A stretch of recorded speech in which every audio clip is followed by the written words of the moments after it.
Welcome to our podcast on the spot. Today's topics, if we can sublime, is this von der Leyen 2.0 versus Trump 2.0, or new European Commission, the effects and impacts of the new Trump presidency on the transatlantic relations, and the upcoming Poland's presidency of the EU, of the Council of the European Union. And today I have great honor and pleasure to discuss these issues with Bartlomiej Nowak, Bartek Nowak, who is one of the leading Polish experts on European affairs and also transatlantic relations. He is a lecturer, academic lecturer at the Vistula University. He is wearing many hats, but maybe the most important for this topic is that he's a member of the team Europe Direct, which is an expert advisory group to the European Commission. So Bartek, thank you so much for accepting my invitation. Thank you, it's a pleasure. And I may add that I spent several years in the European Parliament and earlier in the Convention on the Future of Europe, so I've got some practical experience as well. Yeah, it's very important. So I would appreciate if we can start with the process of the electing the new European Commission, with their composition, personally, country-wise, political affiliation, and I think this time none of the commissioners that were nominated was rejected. So maybe there is a sign of a weakening coalition. So there was no need for further disturbances within the Commission, within the European Union. And can you also comment on the, I would say, increasing role of the new Europe, especially in the realm of foreign policy and security, and more particularly on the Polish role, because the Piotr Serafin became commissioner for the budget. This is a former, let's say, Polish ambassador to the European Union, to Brussels. Well, on one side, we must say that the selection of the European Commission and the approval of the European Commission went quite smoothly. And to my surprise, none of the candidates for the EU commissioners were rejected by the European Parliament. It is worth to underline that previously, during the start of the first von der Leyen Commission, 3 candidates were rejected. And it was a usual habit of the European Parliament that there is a kind of a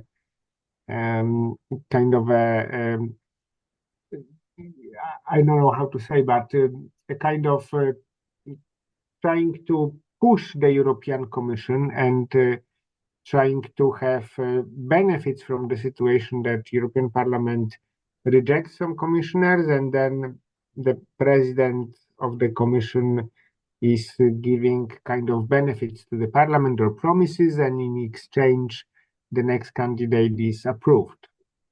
This was not this time, to my surprise, and even the candidate for the European Commissioner from Hungary, he went quite smoothly. There was no controversies around him, and before that process, I could bet that he will be rejected, because many members of the European Parliament decided that because this is Hungary, and because what Hungary is doing in time of the presidency of the EU.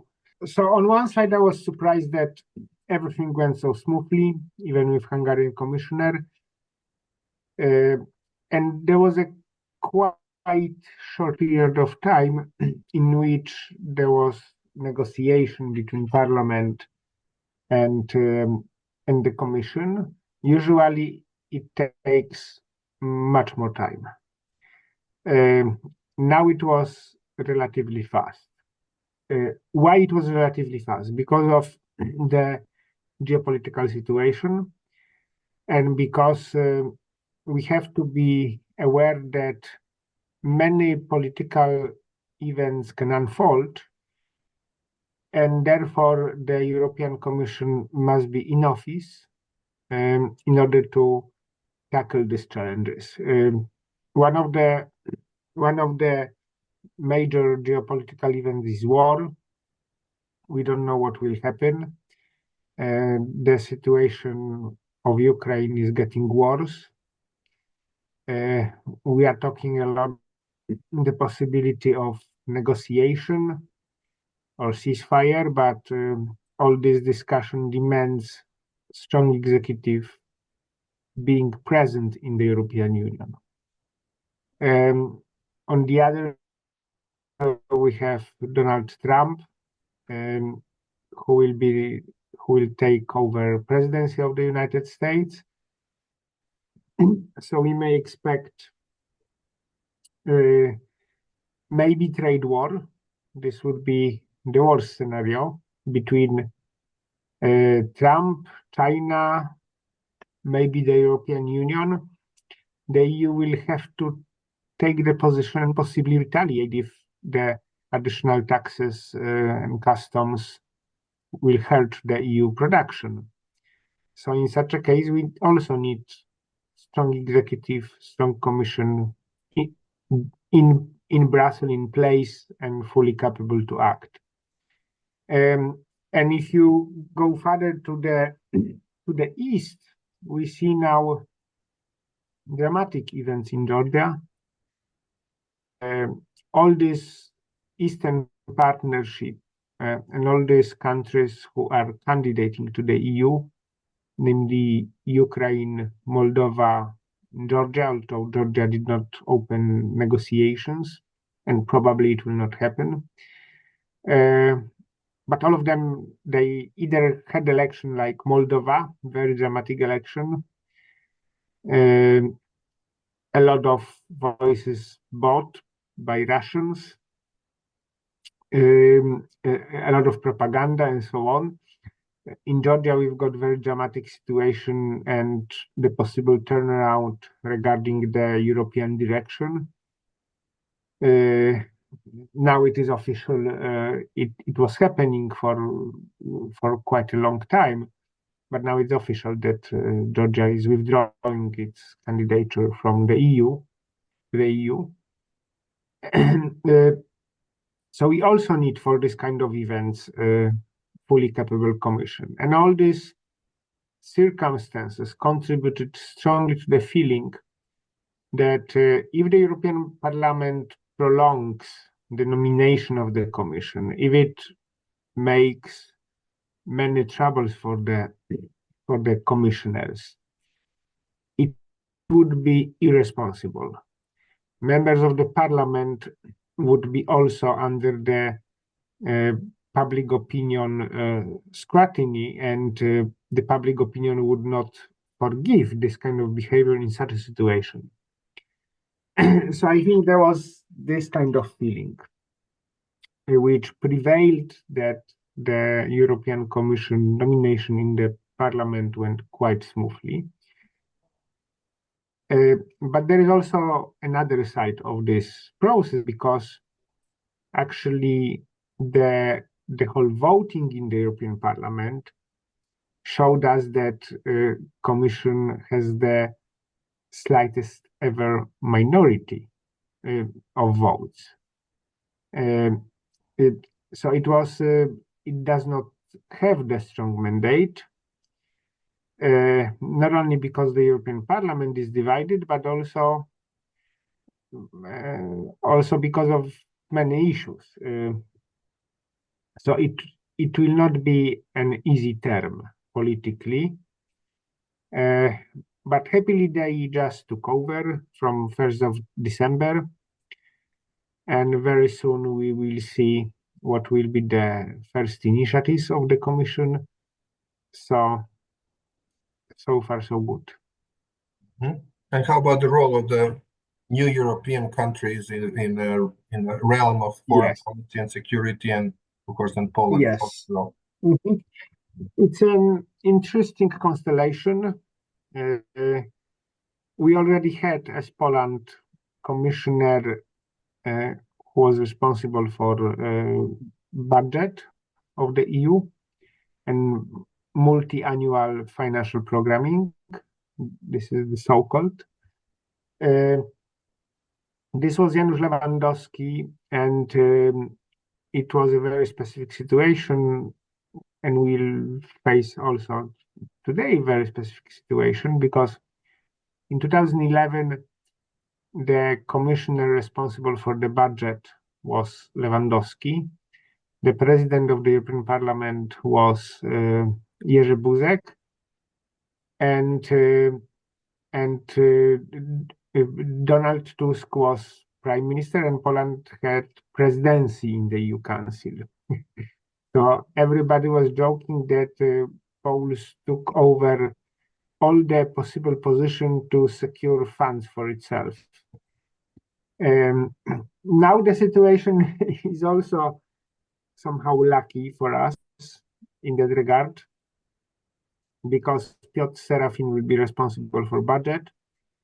We'll have the presidency in the EU Council. Donald Tusk is a former president of European Council, and he has a huge authority in Europe, so he can really impact other European leaders.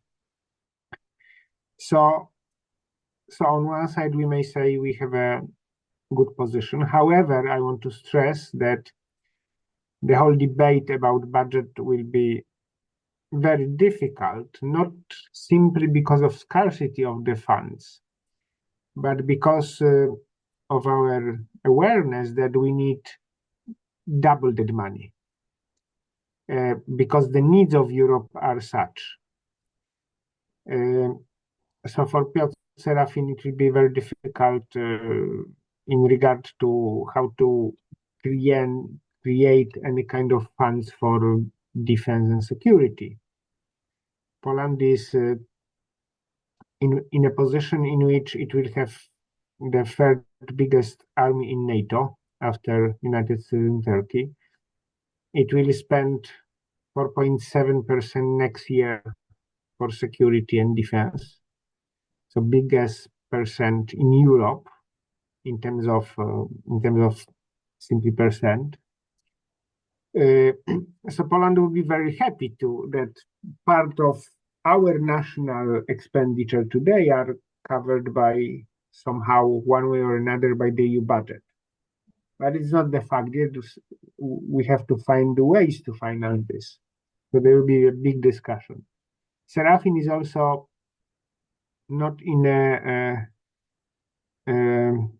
very good position because he's Polish, and he was ordered by President von der Leyen to change the way how the funds of the European Union are allocated to the countries. And Poland, for many years, for all our president of the European Union, we very strongly benefited from the so-called cohesion policy, which aims to alleviate differences between regions. Von der Leyen, however, loves much more direct management of the funds without this kind of very long consultations with the regions, with different entities. And she would prefer to give national money directed by the Commission without this proper consultation and executed by the Commission officials, which would give much more power to the European Commission in the whole process. So Serafin was tasked by von der Leyen to manage this idea. So he will be in a quite difficult position that is contrary to Polish views. On defense and security, our region, Central Eastern Europe, and here precisely Eastern Europe, is, we may say, somehow privileged, because we have both Kaja Kallas as High Representative for the EU Common Foreign and Security Policy, and she's Vice President of the European Commission. She already made her mark vis-a-vis Joseph Borrell because she is much more open, straightforward, some would say even hawkish, regarding Ukraine membership in NATO, in the EU structures, how we should help Ukraine. So she has a very clear view on this, and Poland is, of course, very happy because of this. So Kallas will provide a strong voice for the EU. Of course, she will not have a situation because currently the state of foreign policy of the European Union is, I would say, very much nationalized. So we don't have, when I worked for the European Convention and we projected a kind of foreign minister of the EU, and we also projected that Europe will have its own diplomatic service. So instead of this, we have high representative and we have external action service, so-called, but with much weaker mandate than it's supposed to be. So she will have to compromise, and she will have to present the minimum consensus on foreign policy, and it will not be easy for her with his very clear views on the situation. But definitely, it's a big plus for region because we can put our mark on the EU foreign policy, at least regarding the Eastern Europe. And we have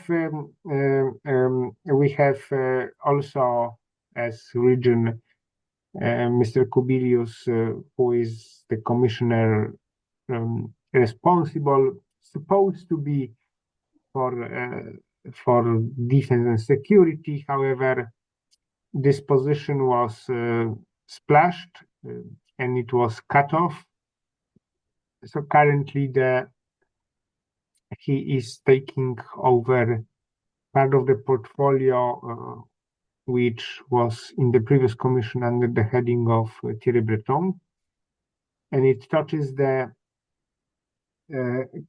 creation of internal market regarding defense.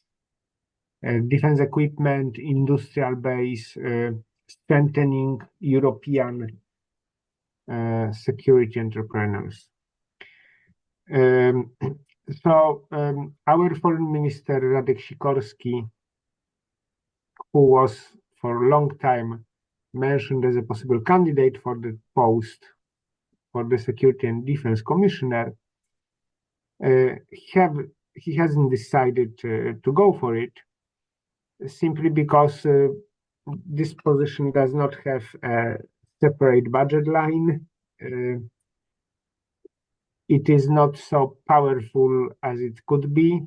It is more about the economics of security than really security dimension. Okay. So it will be a little bit limited, but again, big plus for region that somebody from Eastern Europe is at the helm. So we may say that for the region, the portfolios of the commissioners are relatively good. Mm-hmm. So you mentioned that taking into account this volatile situation and the national situation, that European Commission should be strong and effective, but how realistic it is, taking into account that there is some kind of leadership void in European Union, that we just, German government just collapsed, then we will have elections in February, then Macron's position is also weakened. And on the other hand, there will be a pressure also from the Trump administration. And how much also the Trump factor would affect European Union? Would it be like a unifying or a disunifying factor? And how much it would affect also the priorities and policies of the European Union? Because in the previous term, Ukraine and Green Deal were probably main priorities. Would it be continued like that or not? And is the European Union ready and preparing for the Trump administration and the possible trade war, as you mentioned? Well, for Europeans, the selection of Donald Trump, it wasn't surprise, but also it was surprise. It wasn't because we observe what is happening in American politics. But on the other side, for a long time, we thought that the first cadency of the is just an accident. But it's not. It's the mainstream of American politics today, and also American view of the world. So for Europe, it may be the decisive point because this is the next time in which we have US president who, under his first cadency, was hostile to European integration. I mean, there are many proofs that after Brexit, he asked both Angela Merkel and also Polish leaders which country is next, and he encouraged openly to get out of the European Union. So from that standpoint, it will be very difficult. He does not see the EU favorably. He will be trying to not to talk to the EU as a whole, but to some countries. Mm-hmm. So he will try to divide and rule. For Poland, it will be particularly difficult because we have quite good relations with Donald Trump. And if that happens, that there is a trade war, and the EU will have to retaliate. So the question is, what position will Poland take? And it's a big headache for Polish political elites because we really want to keep good relations with Trump. It was Donald Trump who was sending American soldiers on Polish soil. And we have an heir in Donald Trump. So for Poland, it will be difficult, but for the rest of Europe, there are two challenges. The one is in trade. In trade, the one issue is whether Donald Trump will make a trade war with Europe and with other countries too, especially China, because we'll have to retaliate. In such a case, there is already a task force in the European Commission to study what to do immediately, to have a card to play with Trump. And Poland will have to take the position because it touches our relations also with the United States. But the second aspect of the trade relation, very interesting for us, is the so-called Inflation Reduction Act. Donald Trump was against it, and this act made us Europeans uncompetitive because due to our competition rules, such as support from state level to the enterprises is forbidden. So what will he do with the Inflation Reduction Act is also a very interesting question for us.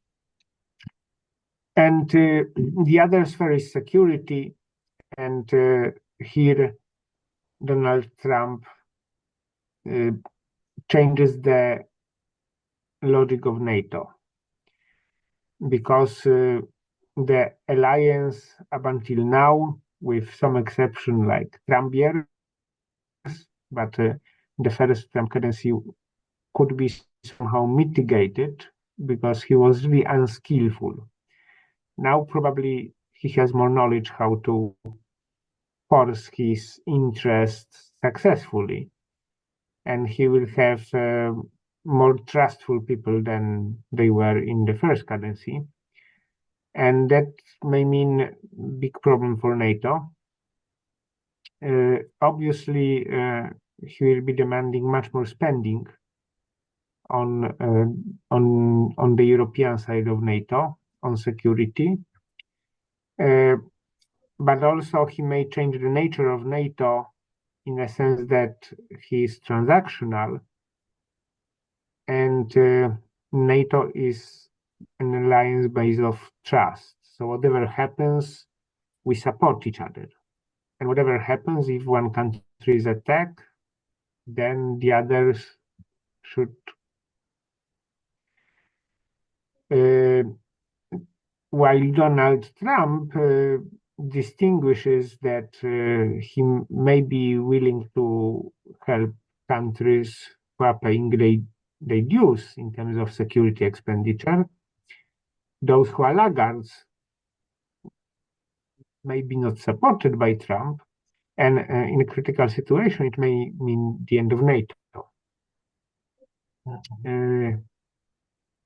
Therefore, we really, as a consequence, I think there is a full awareness that we have to build our capacity to defend ourselves over the long term, and we'll need strategic decisions. So it will be very interesting years, and of course, Trump is additional trigger to take this kind of decisions by Europeans. What do we do?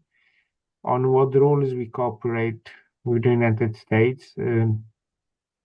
So we will see, but it's a big question mark. It's a big challenge for everybody here in Europe. So, since we have a few minutes left, I suggest to finish our discussion with the upcoming Polish presidency of the EU, and what would be the role in such circumstances and priorities, and especially for the people from my region here, how high would be the enlargement on this agenda? Well, officially, enlargement is one of the priorities of Polish presidency, but we have to be aware that there are two dimensions of Polish presidency. The one is what in reality presidency can do. And the role of presidency is rather limited after Lisbon Treaty entered into life. Previously, it was much stronger, and previously presidency has got this external dimension, which is now performed by the EU institutions, namely Kaja Kallas, most of all. So now the presidency is a very inward process to represent the ministers, so-called Council of the European Union, vis-à-vis other European institutions in the legislative process. So Poland will find compromises between member states, and once it finds compromises on the legislation, then it represents the so-called Council vis-à-vis European Parliament and European Commission. So there is a lot of energy put into the process, into the EU institutions. So honestly, the priorities do not matter as much of the presidency, because the priorities must come from what can be done on the legislative level. So usually different countries take some priorities coming from legislative level and some priorities that is a kind of message to the rest of the world, what counts for us. However, it has got the real policy. So officially, both Prime Minister Tusk and all Polish ministers responsible for presidency and so on, they're claiming that security, security, security. And of course, security is, in public opinion, problem number one, or one of the most important problems. But in reality, we must ask, okay, what kind of initiative by the presidency can be introduced? What will happen in this half a year? And I would rather say that not too many things will happen. Of course, we will be prioritizing security, but in terms of political discourse, in terms of putting attention from Donald Tusk to the other leaders of Europe, but it will be lots of talk, but it will be mostly narrative and a kind of public relation dimension. So regarding enlargement, well, officially transatlantic relations are the first priority of Polish presidency. At least it was stated in 2023. What are the priorities? They did not change on paper, they change in political narrative. So, but in transatlantic relations, some time ago, we supposed to organize EU-US summit after taking over after new president of United States takes over. But it seems that this summit will not happen this time. So, of course, we'll be talking about, there'll be a lot of talk about Donald Trump and so on. It may happen that the trade war will happen under Polish presidency, but actually it is not presidency who is responsible for trade relations of the European Union. It is the European Commission. Our other priority is the issue of energy, and here the issue of energy is connected to also so-called green issues. Here Donald Tusk says that he wants to reverse some parts of the so-called Green Deal. Now this is not Green Deal anymore, but it is called Clean Deal, because Green Deal has got too much black PR. But anyway, it will not be reversed much, and it is clearly also stated by President von der Leyen. So maybe some legislation that is affecting farmers. Enlargement is another priority, but we have to be aware that in practice, this means that if Polish presidency will close one chapter with Ukraine, it will be good. We have to be realistic, and sure. We will see how it goes in terms of Balkans. I think that there is more interest in Balkans, in Western Balkans, than it was in the past on Polish side. And we have to be aware that we need to, Poland's priority is, of course, Ukraine and the eastern countries. However, that will not happen if Western Balkans does not go to the EU. So I think we are aware of this, and we put much more attention to what's going on there. Mm-hmm. But still, we have to remember that this external dimension of the EU is provided by the European Commission and High Representative. So it is less the role of the presidency. So these are the important issues for Poland officially, and of course security. We'll try to put that issue of security onto discussion and about budget priorities. But another dimension of Polish presidency is this circumstances surrounding presidency. So the one dimension of presidency is these are official priorities and what presidency really can do. Another dimension of presidency is the circumstances surrounding, which are really dramatic. New president of the United States, also new institutions we have in the European Union, dramatic and in general very difficult situation internationally. And because of this, and because of personal position of Donald Tusk, so there are really high expectations on Polish presidency. They are somehow misplaced. And we have additionally quite difficult situation politically in Europe because our potential partners for the leadership in the EU, namely France and Germany, are in havoc. So the collapse of government, the election in Germany, and the whole situation in France can really stop serious talks in Europe about the necessary budgetary allocation for security area and so on. So I'm rather trying to calm down the expectations, because if there are high expectations, it's very easy to fail. And in this situation, it's easy to fail.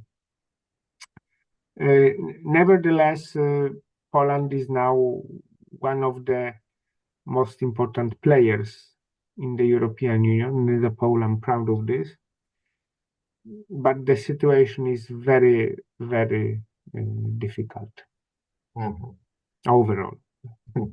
Well, on that positive, optimistic note, I think that we can finish this conversation. And thank you so much for sharing your deep knowledge and vast experience in European and transatlantic issues. And I wish successful Polish president despite of the circumstances. I wish we'll meet on the occasion that Polish presidency is active in the case of Western Balkans, Serbia as well. Thank you so much. Thank you again.